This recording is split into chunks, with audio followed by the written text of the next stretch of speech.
Hello again. The Practical Animal channel is for you if you want to know what it takes to work with animals. Today's subject is sharks and rays. My name is John Beaumont and I have degrees in wildlife management, conservation biology and veterinary medicine. I've also worked on some of the highest profile conservation projects in the world. Join me on an around the world survey of jobs with animals as I speak to conservation professionals every week, asking them what it takes to work with animals and analysing the skills and characteristics necessary for success in the animal industry. My questions go to the heart of what it takes to be successful working with animals. The whole premise of the Practical Animal channel is that professional success means working with animals.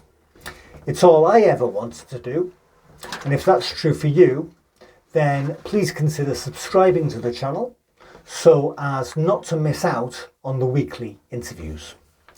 You may also want to consider using the questions in your own job interviews. Also, if you are a student of English as a foreign language, you can use my videos as listening practice for your learning.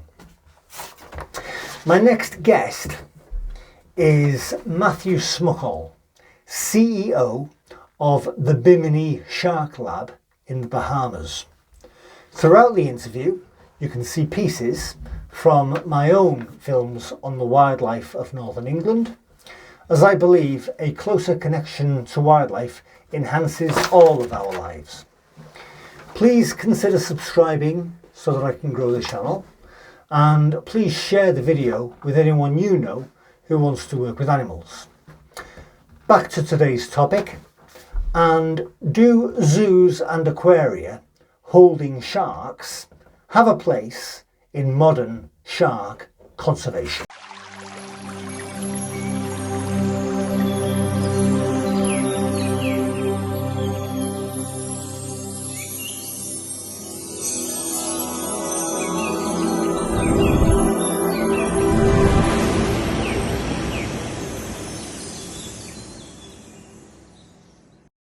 Matt, what is the goal of the BIMINI Shark Lab and what does it do? So we actually have three main goals. Our primary goal is research, with the intention of using that research to improve conservation for sharks and rays and kind of changing the persona of them.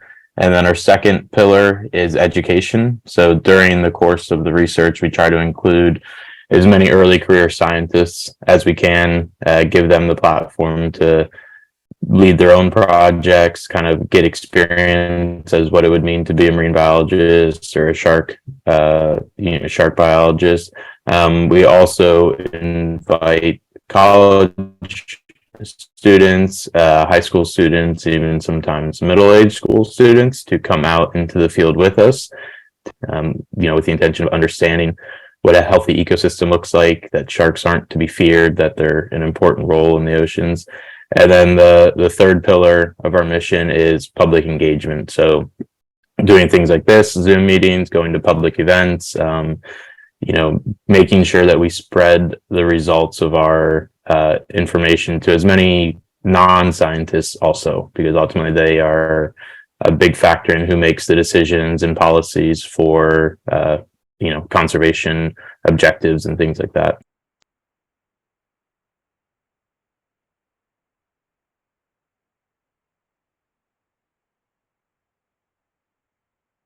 What skills does it take to be a shark biologist? To be honest, when we're looking at prospective interns and people that are first starting out, it's similar to any other career. It's going to be hard work, dedication, your ability to work in a team.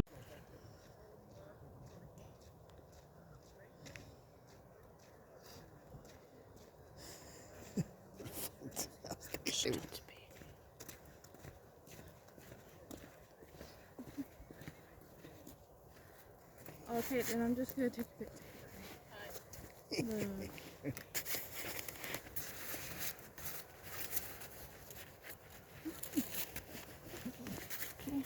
Okay. Yeah.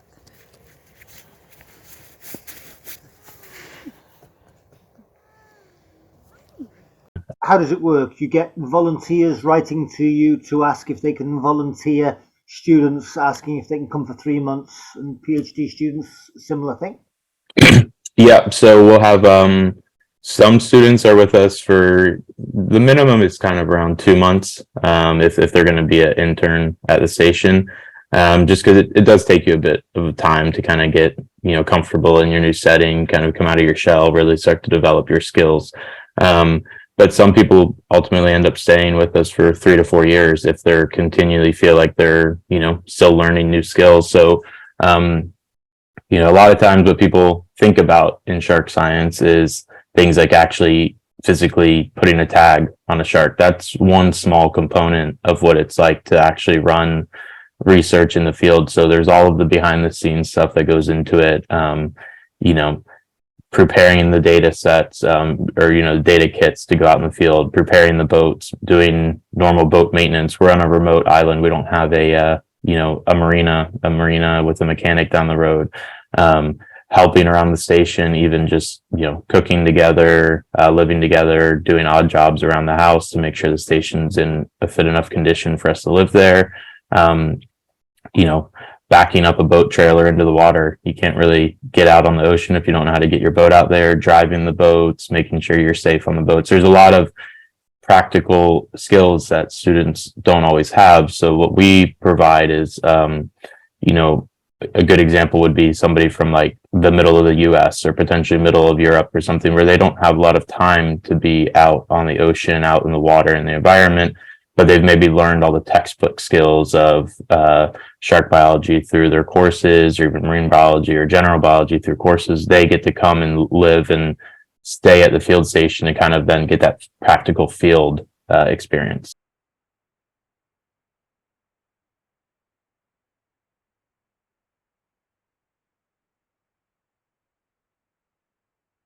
Matt, what jobs are there working with sharks and rays? To be honest, it's a huge range now, and like I said, we're only one component of that. So in reality, we do a lot of what you could consider to be like field-based research, but there's equally as many people out there that are doing lab-based research, or statistical-based research. So in the shark field, if people maybe have an interest in shark research, but they're not right near the ocean, or they're maybe they feel like for whatever reason they're not comfortable on a boat, or they're not going to be comfortable out in the environment. There's a lot of other jobs, anything from analyzing muscle and blood, tissues to understand what sharks are eating, how they're related. We do a lot of genetic analysis of fin clips to understand what family trees look like, who's related to who. You can do a lot of different things with like evolution, taxonomy, statistical work is, we need to be able to analyze that data that comes in. As technology is advancing, we're getting tons of data pouring in now, massive data sets, and being able to analyze it in a statistical way is really important. So yeah, there's a very wide gamut now of what it means to be involved in shark research.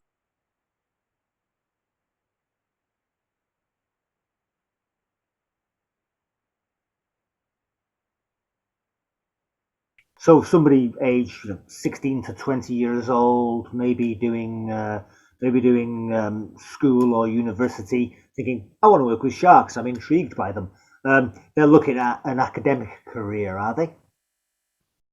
Either academic or, we partner a lot with governmental and non-governmental organizations. So the BIMINI Shark Lab is, it's a nonprofit. A lot of places are nonprofits, whether we partner with museums, aquariums, federal, local governments.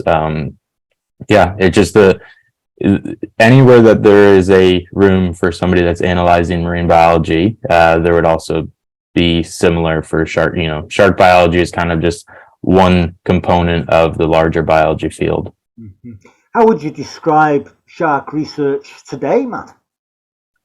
It's doing very well. There's actually, so Dr. Gruber, who founded the Shark Lab, he grew up in an era of, post Jaws and actually even pre Jaws when he started his research. And, he talked about it was an era of the best shark is a dead shark. Now you have it's massive support for shark conservation, shark research. So even from the component of seeing how many youth are interested in being shark biologists, but also then the general public have really changed their perception also and are extremely supportive of shark research. A common maybe comment that we get quite a bit is that working with sharks and diving with sharks isn't going to be for everybody. So there's a lot of people out there that are like, hey, they grew up post Jaws and they still just have in the back of their mind that they're not going to go diving with sharks. But they have come around to understand the importance of sharks. And so while they themselves maybe aren't going to do it, they're like, yeah, we understand and we want to be a part of helping to support that. So it's doing well. I mean, there's a lot of work still to be done, but overall, I would say, the future is looking good as far as at least the support to continue the research and efforts and at least provide the data. Then, ultimately the next step is what is done with that data. And sometimes that's out of the hands of researchers.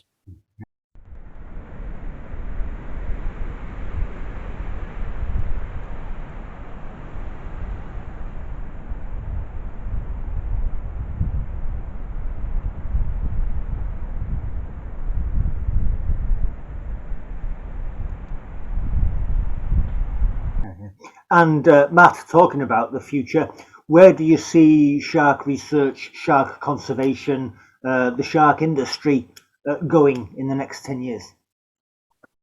That's going to be, and it has been, a point of contention. I'm sure if you've been paying attention to what goes on at CITES conferences, things like that, it is the more and more we learn about sharks, the more we realize that it needs to really be an international cooperation for the management of them, because they do cross jurisdictional boundaries. Our oceans are very, very connected. In certain areas, like you have several countries within close proximity to each other, affecting what's going on in other countries based on, ocean currents and things like that, just at the very base level. And so while the data and everything is coming in, what's really now continues to be kind of a main focus is what is done with that data at the political level. So making sure that it's, the recommendations of scientists are at least considered and go into decision making. And this is a common, theme, not only in shark science, but this is just science in general, is that scientists can collect all the data, we can provide the information, but at a certain level, the decisions are not in our hands. And so that's where community support, general public support with, their politicians, things like that are really, really important.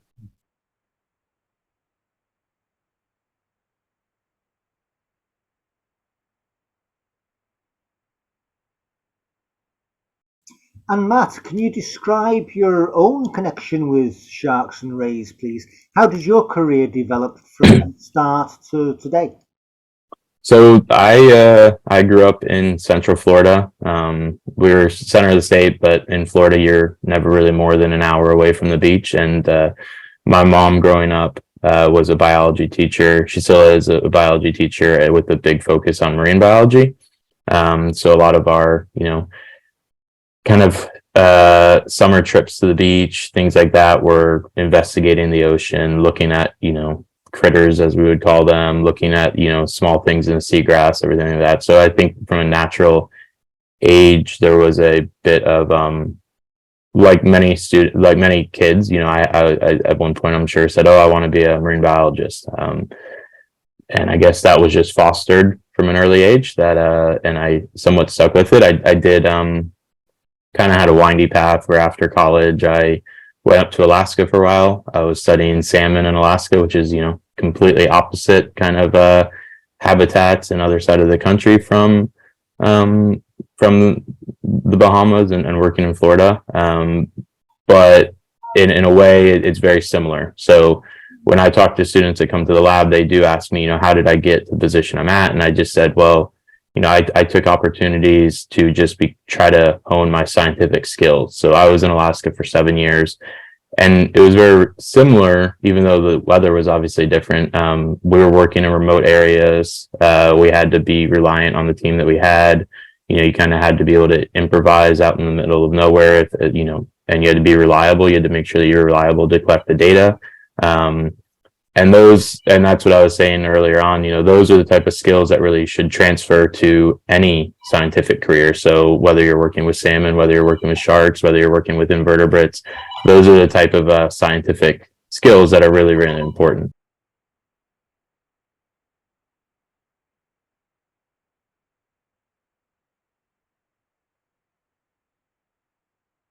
Which books, people, or meetings have most influenced your thinking?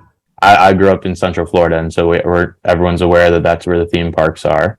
So I also did grow up, going to SeaWorld and things like that and just seeing sharks, even though they're behind plexiglass. And I understand, the more we learn about which species should and shouldn't be in captivity based on, biology and stress levels, I understand it's a controversial subject, but at least for me, that was, because even people think about Florida as being beautiful beaches, and it is, but not all of the water is clear all the time. So in Central Florida, we tend to have relatively murky water on the beach. So having the opportunity to actually see sharks, and once you see, even in those behind glass, you can start to look at some of their morphology and start to really get interested in the different features of the different species and things like that. So early on, I did get different identification books for sharks for Christmas, things like that. But I think being able to see a live animal is really meaningful for a kid to kind of start, whether that's even just start using the identification book to see a shark in the aquarium is kind of interesting as well.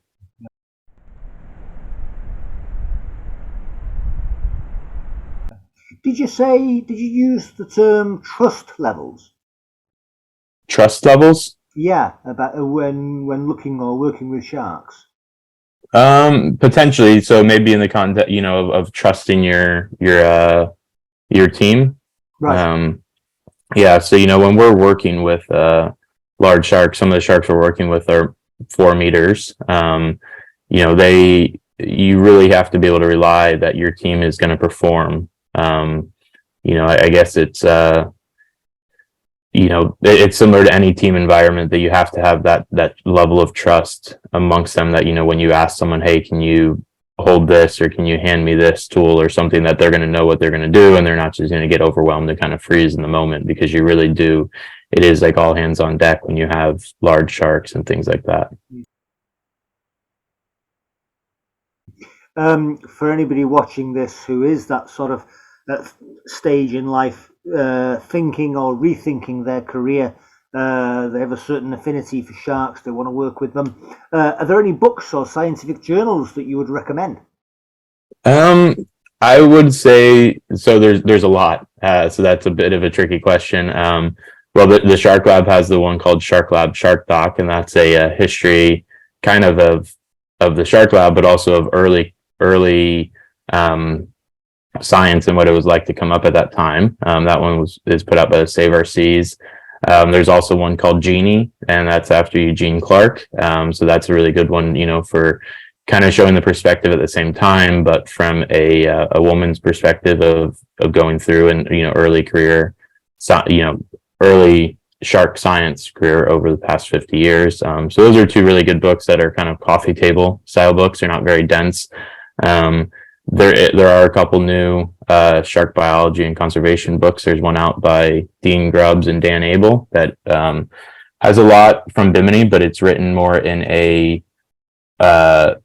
not as I would say dense textbook. It's more for the person that maybe has a interest in sharks, but maybe aren't currently enrolled in like a course at college, but they do want to learn more about the science and in a more public, approachable way. So that's by Dean Grubbs and Dan Abel. If anyone wants to look that up, we use that in Bimini for some of our interns. It's a good reference book.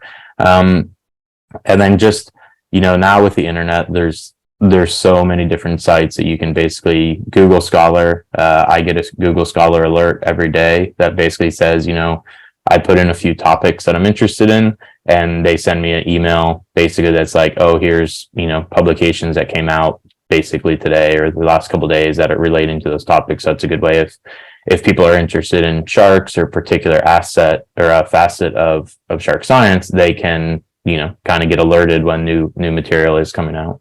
That must be a brilliant way to really keep bang up to date.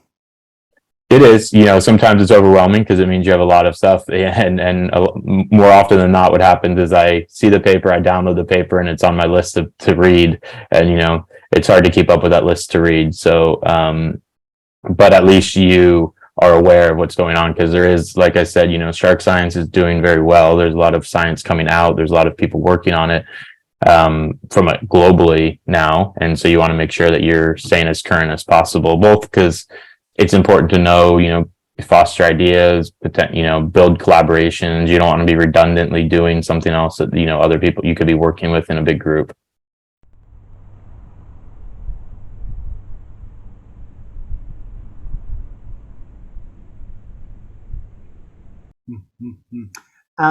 For anybody watching this, Matt, who lives in, say, a landlocked country or state, the American Midwest or Central Europe, thinking of working with sharks, but having quite a problem or a challenge to get that vital experience, could you possibly suggest a career plan? So, like I was saying earlier, there's a lot of different, opportunities to be involved in the work. So, a perfect example, if someone in the Midwest, USA, thinking that they can't be involved in shark science, all of our genetic samples go to the Chicago Field Museum, and that's relatively, about center of the US, and they accept interns. There are opportunities that you are helping with shark conservation and shark science, but you maybe just aren't on the water. So I would recommend, if anybody's looking for a summer internship, places like museums, local aquariums, things like that do offer internships, and those might be related to ongoing projects or analyzing data, in a way that is kind of in the field of shark science.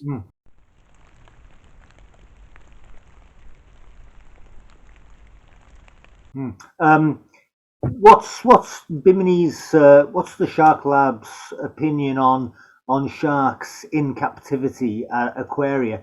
Is that a good thing? Do they play a good educational role promoting conservation? So, like I was saying from my own personal experience, that it did kind of inform me, or foster my excitement for sharks at an early age. So it is a complex subject. I don't think there is I think we have to approach those on a more of a case by case basis, based on, how the aquarium is handling the sharks, the size of the setting, understanding more about the biology of individual species, like what stress levels they can handle, things like that. We can't just lump the same way that we don't want to lump all people into certain groups. The term aquarium and captivity is so broad now that there's a lot of differences in how it's handled. There are very important things that we can learn in the captive setting, things about shark biology that we wouldn't be able to learn in the wild, just because we wouldn't be able to observe them throughout their entire life like that. So there is important information, and they do serve an important role. But again, it's, there is that logical component that the consumer can make. If you walk into a place and you say, this, doesn't really look like the animals are being handled well, then that's a personal opinion. But there are places out there that the staff at aquariums care very much about, how those animals are handled and their quality of life. And so, yeah, that's my opinion, is that we can't, with any field, it's very hard to lump everything together. Around Bimini, in the waters around Bimini, Matt, is that a biodiversity hotspot for sharks? Are there a lot of endangered species around Bimini? It's really a biodiversity hotspot for a lot of things. So we are the only mangrove island on the western edge of the Great Bahama Bank. It's a very, very small island. Most of the time, if you're even looking for Bimini on Google Earth, you have to start zooming in to actually see where the island shows up. But because we are a mangrove island right on the western edge of the bank that drops off, we have that really, really nice water from the Gulf Stream that drops a lot of nutrients, but also a lot of like recruitment for life into the area. So anywhere that you have diverse habitats, you're going to have diverse species that are also using it. So we have the deep water of the Gulf Stream, we have the shelf habitat, we have, you know, fringing reef area, then we have mangroves and seagrass. We have all these really, really diverse habitats that are very productive, kind of coming together in one area. And so it means from the base food web all the way up through sharks, it's very healthy and biodiverse. What are the species of shark that the Shark Lab is involved with, Matt? It's in the dozens. So because a lot of what we do are surveys, so we do abundance surveys with either baited video cameras, with some of our lines, our baited lines, in order to know how many sharks are around. So during those times, you can really catch anything. In an average year, we're working with maybe between 20 and 30 different species of sharks, and then you have some of the more rare encounters year to year. But yeah, there's quite a few. We don't necessarily specialize in particular ones. The lemon shark is kind of what the Shark Lab was really historically founded on, and we've done the most work with the lemon shark, but we work with all of the local sharks that are around, both in the Bahamas and in Florida. Matt, is there anything that you'd like to add?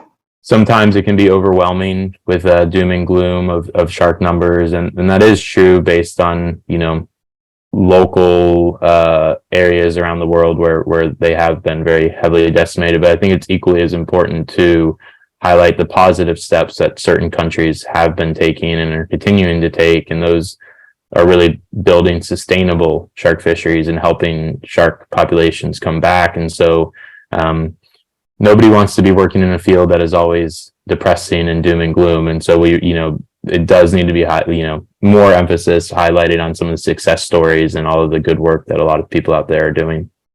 I take it there are conservation projects on sharks involving captive breeding of endangered shark species, are there?